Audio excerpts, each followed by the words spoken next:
thanks to the organizers for inviting me for this event. I've known Samuel, as someone that has been very, will I use the word like a master networker. I think that's like how best to really just call him. And this session is really divided into like two parts. First is like applying for grants, and then second is in terms of like networking yourself, into like how to really build, your social networks and to really work with other people. So first, in terms of like when it comes to applications for grants, I think one thing that is clear and one thing that is very important is you have to really conduct what I call more like a self/organization self-assessment. So that's like the first point for today. Now, almost everything I'm going to be saying would build on this point, because when it comes to opportunities, they say that opportunities are for those that are prepared. So in terms of this, we look at, you have to really sit down and really just consider yourself and look at the organization, like what are your areas of strength, what are your areas of what are the areas where you are really like the best in what you do. And I would really be starting off with also encouraging us and sharing like some some little stories in terms of like some opportunities which I've applied for in the past. And sometimes they would say, oh, we don't think Dr. Isaac's area is in that field of interest, and then there are some opportunities that really got to apply for, and they said, wow, I mean, this guy, Dr. Isaac is really the best in this field. Because before someone would really invest in your organization or yourself, they would really want to hear, look at what they call the leadership potential of your organization. So you should actually really come and sit down with yourself and say, okay, what area am I in quotes the best in? Now I'm not saying that you might not really build a track record in another area or in another field, but the major key thing I'm trying to communicate to everyone is that you have to really look at your organization. What are the key strengths? What are the key potential? For instance, in my organization, Slum and Rural Health Initiative, the major thing we work with is health equity. Now, when it comes to we work on health equity, almost every organization that has an NGO also works on health equity. So what's our core strength? That's what we had to come and sit down with ourselves and see what's our core strength. So one core strength of our organization is the fact that we are youth-led, meaning that it's young people that is the leadership of the organization. It's young people that are on the board. It's young people that are the volunteers. Youth-led. Not all health organizations or organizations that are promoting health equity is for me, in various countries or various areas of the world, have this core strength. So you could have maybe something like UNICEF, or you could have UNFPA, but we know who leads these organizations. They are more of middle-aged people and other people like that. But when it comes to like being youth-led, is some key areas. So it sets out organizational approach. You could come, probe further into many other things and say, oh, for my organization, what we do is the fact that we leverage technology. That's something, to really say as a core strength and all that. So because why I'm saying this and why I say that the whole foundation of every other thing, which I'll be speaking on, really builds on this, is the fact that when you want to apply for a grant, there's going to be something called an eligibility criteria. And the eligibility criteria must be something that you and the organization can meet up with. And without meeting up that eligibility criteria, then you are just, what will I say? I would say like you are just wasting your time and wasting your effort, which is something that I don't really believe anybody here really wants to do. So are you in the drug abuse space? Are you in the mental health space? Are you in sexual health space? Is that your core strength? Are you in the area of for instance, is it sexual violence? Is it intimate partner violence? So there are various areas of core strength. Is it social and providing economic opportunities to orphanages? There are core areas of strength that everybody here today has. So you need to start with a self-assessment, in terms of, where am I, where is my organization is, So like I said, it doesn't necessarily have to be that, okay, it's your area of core strength that you need to apply for, grants and opportunities. But the thing is that before the grant really comes, and you have to build your track record in that area. So there are different types of grants. Let's even first start from there. There's some that would invest in you and say, go and form an organization. They would invest in you and say, okay, we are giving this for you to go and form an organization, create an organization. So you just need to decide, oh, what do I want to work on? Oh, I want to work on malaria. You can go and then really work on malaria. But there are some grants that you maybe they need people, which is commoner. This is like the kind of grants that we really see. Is and they'd say, oh, we are looking for people that have a track record, or organizations that have a track record in delivering education to young people, or something like that. So now you have to now really think, look at yourself and say, how have I been able to do this? Because everybody, there's a concept of risk in all these things, and grantees and many other people are really looking at, okay, how do we really invest in someone that would not, in quote, will I use the word waste, or squander our money? And basically everybody really wants to achieve success, so you have to build a track record. Is it about reaching out to rural communities in your village and in some other communities, and you can use that and say, oh, for the last 3 years, my organization has been working with this and this. Now these grants, we are going to expand to this place. I think that's like one core thing that organizations and individuals, we have to really learn to do. So you have to really come together and say, you have a track record in doing this, because that's like the starting point. So I really see a lot, because I've reviewed applications, I've done a lot, and I just really see a lot of people just like this. We say like one of the brilliant waste of time is actually to do something. For instance, there's a project on education, and then they are coming from climate change. I think it's not something, but sometimes it's something. So if you know that you want to work on education and climate change, then you have to start working on education now, so that you can say, oh, either for the past 6 months or for the past 1 year, we have been working in this area. So now, leaving the part of self-assessment and like really meeting the eligibility criteria and ensuring that there are some unwritten rules in terms of the eligibility criteria too. So for instance, you check their one thing is also that apart from when you assess yourself and which kind of grants that you need to do stuff, is that you have to do a research into which organizations have they funded. I think that it's pretty clear, or it's pretty simple, but something as simple as this, we really do not, we see that a lot of people really miss out on this kind of valuable opportunities. So which kind of organization have they been sponsoring? Oh, are they sponsoring the big guys like UNICEF? There's a grant that I think we applied for, and then they were like, it's not like I don't really believe the idea was good, but when we looked at it, we're like, wow, these guys really love universities, because all the previous grantees were just universities. I don't know whether somebody's getting what I'm trying to say. So we can say, oh wow, so next time my organization will want to apply for that same grant, we'll definitely, or would look forward to partnering with a university, to win that grant. This time around, we are working from a position of strength, because you have really seen that even though they will not say that they are going to give it to majorly or mostly universities, we have seen from the past record, those are what I call the unwritten rules in the grants assessing these opportunities. So so after the self-assessment, you what I call the grantee assessment. So you do the grantee assessment. Which kind of organizations have they sponsored before? Which kind of organizations or individuals have won these grants before? Let me see the track record in terms of like the people that they are funding, and in people that they are really providing this funding for. So the grantee assessments will really help you. We will with the unwritten rules on the eligibility. So sometimes they don't want to really discriminate, like they wouldn't want to say maybe like organizations that have less than maybe 5 years or have less than 20 years should not apply. But when you see, and then you see that, wow, it's organizations that have like 30 years plus and all that, you can really say that, okay, yeah, well, I can give it a shot. But I think from the pattern of the people that they have selected so far, this is what I'm noticing. So that's like in terms of like the grantee assessment. So for instance, I started with self-assessment / organizational assessment. Then you do the grantee assessment. Then I think the third thing is going to be the grant assessment. Now, as interesting as this is, you would discover that if we really read through the proposals very well, you really also understand more about what the kind of love for you to do. For instance, there was a project that we're applying for, and then we noticed that they wanted something not just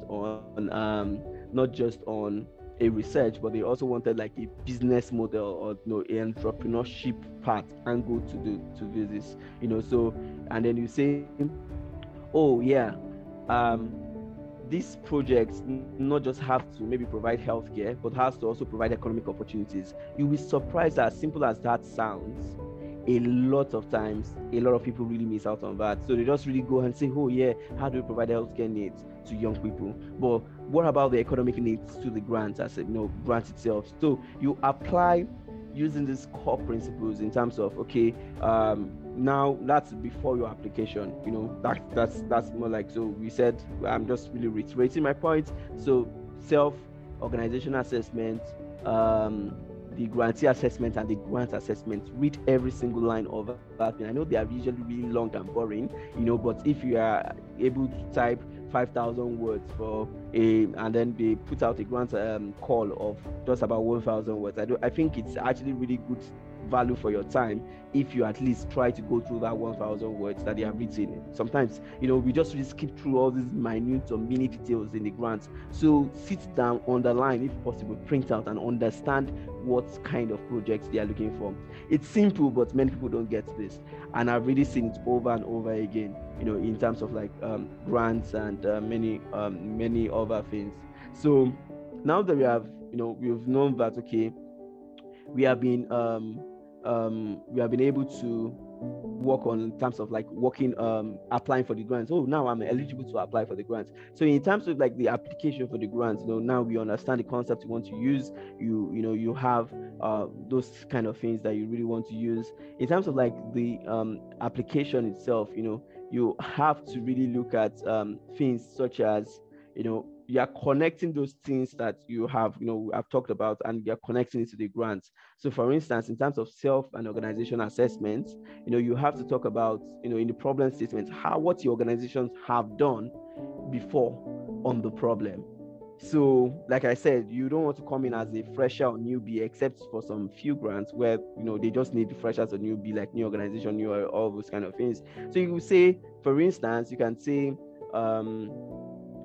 something like, Nigeria is the headquarters of or out of school children. There are how many millions? Like 13.5 out of school children in Nigeria.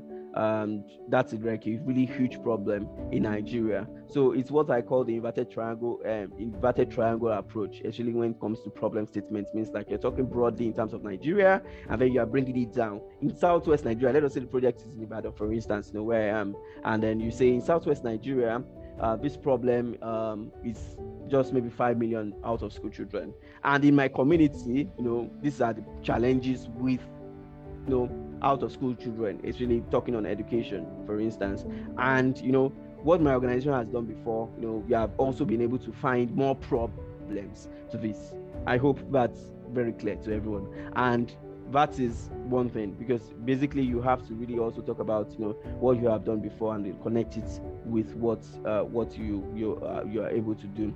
Now, in terms of like the core innovation, or will I say the core thing that you want to do for your project, one thing is also very clear, is that you have to really look at it and be clear in terms of your timeline. So applying for a grant really comes with a lot of clarity. Like, if you are not clear, if you give your script to another person to read and the person does not really get something out of it, then you are not really clear enough. So you have to like approach it with clarity, in such a way that, okay, this is what we want to do. We want to build 2 blocks of classroom in this community, and by building 2 blocks of classroom, each classroom can be able to take 50 students. So at the end of the grant, we'll be able to provide educational support for 100 children in that community.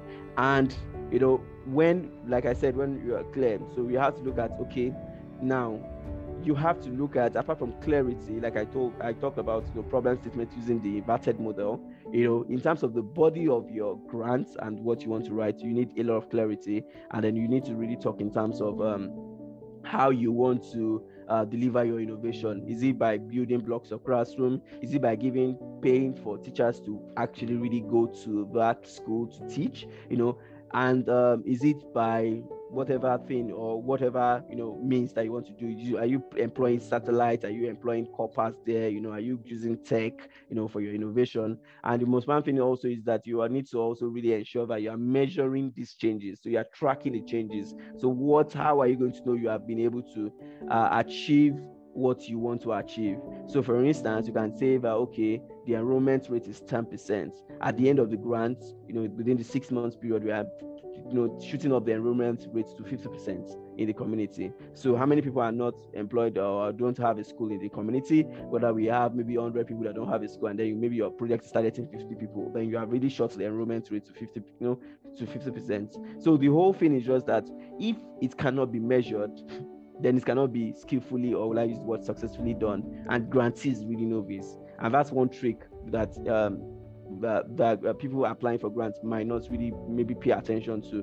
So at every stage of our intervention, or for the intervention, you have to really ensure that you are measuring progress, and you show that you are measuring progress in your application. So that's like one very key major thing for the core element of the innovation. Like I said, clarity is very important. It has to be compelling. Those are like the major C's in terms of like grant writing. Clarity is very important. Compelling means that you have to be able to show, through the problem statement, that this project really needs to be done, and it's like, this is the time to do this, and there's no better time to do it than now. So the person that is reading your application may almost want to jump out and say, wow, why shouldn't I just come and do this project in this community, and the time for doing it is now. So making it compelling is a very, very key part of the grant writing process. So clarity, ensuring that it is compelling, ensuring that you put in a measurement framework into your grant is very key in also in your grant application. And then the next part of grant writing is, which might sometimes be overlooked, is the leadership, which I've already talked about in terms of like assessing yourself. So sometimes they say that people don't really invest in ideas, but the people invest in people. And as simple as that is very profound, meaning that let us say, for instance, people on this call, I have Ola, Esther, Feromi, Emmanuel, Grace, Oluwakemi, and then all of them come and say, oh, they are working on let us say climate change and all that, and every other thing. So let us and one of them is a carpenter. The second person is a banker. The third person third person is probably a medical doctor, and then the fourth person is an environmental specialist, has a master's degree in environmental safety and all those kind of things, and has that. So who do you think would give the project? And basically, maybe the person that is even from like the environmental got like 6/10. The medical doctor, because he can really cram a lot and do a lot, he got like 6.5. Other people got like 6.5, 7 and all that, and maybe one of them got like 5 or 4. Who do we think they will give the projects to? Anybody on this call that is following? Who do you think will give the grants to, or give the projects to? So, but basically, you'll be surprised that they will give it actually to that environmental specialist. They'll say, oh, maybe he's actually really busy writing papers, So, and because they really believe in his leadership, because he has really a lot of background in environmental sciences, in environmental health.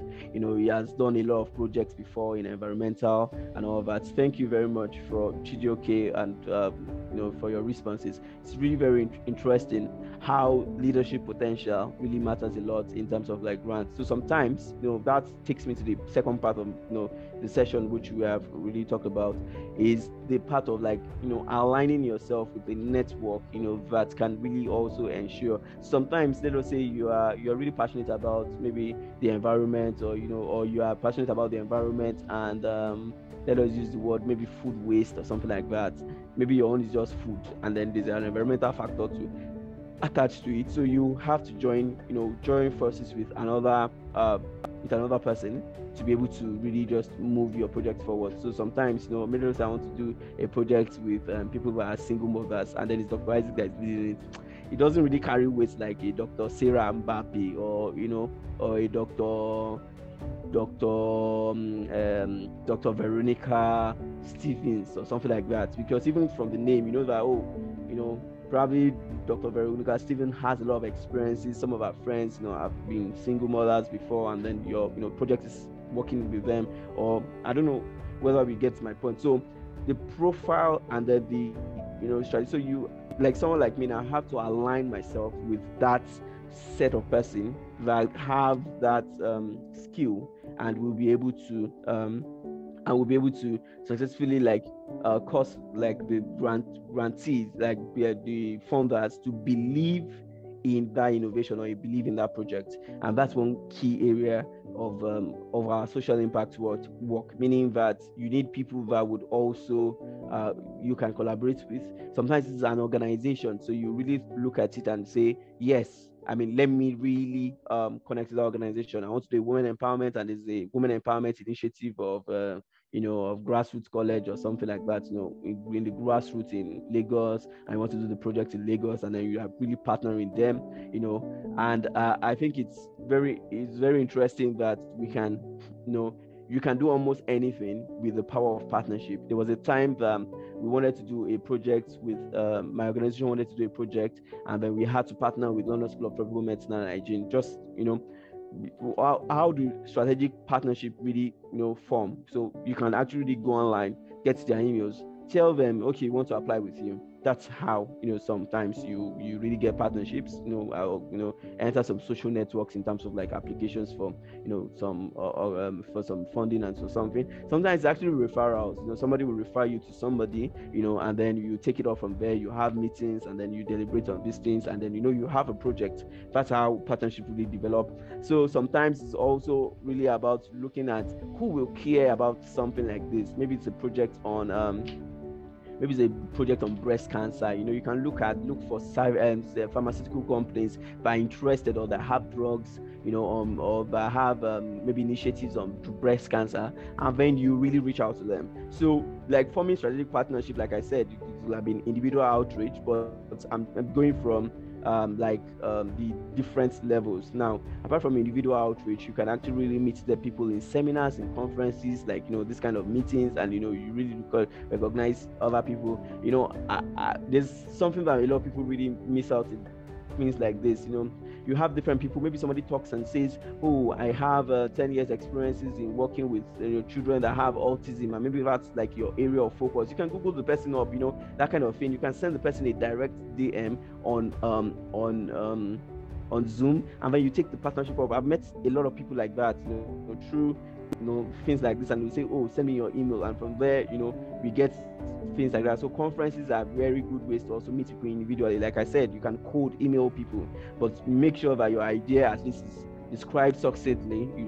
Nothing, there's a concept of, oh, people will steal my idea, people will do that one and all that. I always tell people that there's this thing, you don't necessarily need to say your idea in all details, but you can say, oh, I'm proposing a project on maybe this, for instance, maybe people living, sex workers and HIV/AIDS, for instance, and you don't really need to, and I think it's going to go this way. It's going to have this phase, and this phase. Now, the person you are emailing does not know what component of your research is, how you are going to do the research, which kind of methods you are going to use. Are you going to use snowballing approach? Are you going to use, a cluster survey approach, or whatever, methods or methodology that you want to really use? If you say you have a policy phase, the person does not really know. Do you want to put it in national policy agenda? Do you want to put it in state local policy agenda? Or is it just, the sex worker association policy agenda that you really want to do? But the whole truth is just that, like, you don't, even if 5 people write the same idea or write a project on, let us say, for instance, which project is really common on education, there's always going to be something different and something unique about the same project. If I say, oh, 5 people write about, promoting projects to underserved communities, there's going to be something different about it. And that's the beauty of projects. That's a beautiful thing about, things that we, that's the beautiful thing about about working in the social impact space and working in that. So you have to really be able to build on a network, of people, like working together with people that their core strength is in different areas. And what did I do? Like I was saying, like when we had like this collaboration with London School of Tropical Medicine and Hygiene, we just really messaged the person, and somebody's like, oh yeah, I'm going to refer you to somebody. Yeah, the person we messaged did not even really take it up, and then referred us to somebody within the college. Now then we took it up, and we are still friends today. And like, oh, Isaac, keep in touch. And that's the truth. The truth is that when you apply with an organization, especially a big organization or all that, you become friends for life. And today we are still friends. When I had my Lancet publication, it was like, wow, Isaac, keep in touch. Really lovely work and many other things. And that is the way networking really goes. That's the way opportunities really go. I attend conferences, like there are conferences like One Young World, which brought me and Samuel together, and we have various other conferences that are for young people, which young people can really connect, collaborate together, and then work together on. I know that. So there are several other ways to really connect. There are several other ways to really meet with people. So like physical engagement events are even much better than even virtual. Like I said, cold emailing, physical events, virtual events. Another thing is also like asking for referrals. Now, referral system is even a very good way, because if someone says, oh, this is Dr. Isaac, and connects with a colleague in wherever they are in the world, and then you say, oh yeah, because the person already knows Samuel, I can easily just take the person in. Just same way Samuel has connected with some of his friends. I'm like, oh yeah, come on, I know Samuel is a great guy, definitely I can really just connect with that person. So referrals are a very great and overlooked models that we do not really look at. So sometimes you don't know the peer person, or you don't know, but somebody can really refer you to somebody to really connect, and you can really just work with the person on. So referrals are really great models and all that in terms of like working that. And most one is also to be active in wherever groups you are. Sometimes you're in a group, and then you being active, and many other people really just see you, and then they really get to engage with you. They get to know more about what you do, and that's like one critical way stuff. So you have to, it's an intentional thing. So you don't have to really look at it in such a way that this thing is just going to follow me. No, you have to be intentional about building your networks that that are around you. You have to be intentional with be able to getting this your network moving. So for instance, I always tell people that let your network work for you. So because your network is actually your net worth. Though that word can sound a little bit of like some like stringing words together, but actually there's a lot of truth in those words. So because some people just really have a network, but the network is really not working for them. So until you reach out and say, I think we should apply together on this proposal, or I think my organization and yours can really do something in this area. So if your network is not working for you, you really need to put it to work. So you need to really go back and ask yourself and really see and say, oh, how do we really just move around around these things and work around these areas. So those are like the major key areas in terms of like building strategic networks. You can build them intentionally, and you build them also by working with what I call 12 degrees of friends. So the people that are most likely going to change your lives might not really be your family members, what they call the third degree network, like somebody that knows somebody that knows you but that you don't know. So for instance, so the third degree influence is one key thing, because their friends really do not know you, and that's like a very important thing. So for instance, a third degree network for me is like friends of someone that I do not know. So they are like a very major a key like kind of influence to build your network. And not just individual network, but we also have organization strategic network. Another thing that is also very important that organizations can have is like having a network of organizations that are also surrounding them. So it's always good that you also have like a community, like a network of organizations that do something similar to you, and also joining other networks and communities where you can also be a part of, and where you can also share your story to the world and many other things. So those are like the key things in terms of like intentionally building strategic networks and building your social network. So it comes with a lot of intentionality, and it comes with a lot of passion, and it comes with a lot of ensuring that you push through, and you are really stubborn in terms of like meeting people and working together with people. Even when you work together on projects that do not succeed, they become your networks for life. And I think that's very hugely important, because it's not just about winning on the short term, it's also about, sustainability of your organization, of yourself, and also winning on the long term. So you have to just really get out there, present your abstract in international conferences. Like one of